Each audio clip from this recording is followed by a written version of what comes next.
আচ্ছা, মাছ ভাজা তো অনেকেই খায়, কিন্তু মাছের তেলটা কেউ তো ভ্যালিউই দেয় না। তো চলো আজকে নিয়ে এসেছি একটা নতুন রেসিপি। দেরি না করে শুরু করা যাক। যখন মা বাড়িতে আসে রান্নাটাও হয়ে যায় অনেক স্পেশাল। আর আজকে মা এসেছিল, আর ফ্রিজে আমার একটু মাছের তেলও ছিল।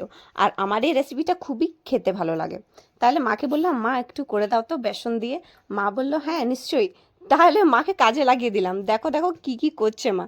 কড়াইতে তেল দিয়ে মাছের তেলটাকেও ভেজে নিল নুন আর হলুদ দিয়ে। দিয়ে মাছের তেলটাকে তুলে আবার মা বেসনের ব্যাটারটা রেডি করছে।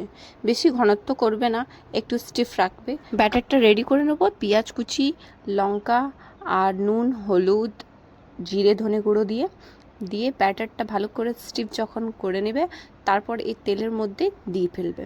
তারপর দেখো মা কীরকম করছে। গরম তেলে হালকা ক্রিস্পি করে ভেজে নিও, এই পিঠ ওই পিঠ দু দিয়েই। আর জানো তো, মায়ের হাতের রান্না মানে শুধু টেস্ট না, পুরোই ভালোবাসা।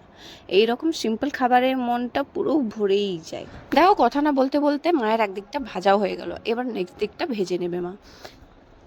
মা রান্না করছিল, আমি প্লেট নিয়ে দাঁড়িয়েছিলাম, ভাবছিলাম যে কতক্ষণে যেন হয়। উফ, ওই গন্ধটা কি দারুণ টেস্ট লাগছিল, দেখেই মনে হচ্ছিল যে কতক্ষণে খাই। আচ্ছা, তোমরা এমন কে কে আছো যে আমার মতো করো? তোমাদের মা এলে কোন স্পেশাল রান্নাটা করে? কমেন্টে বলবে কিন্তু। Thank you.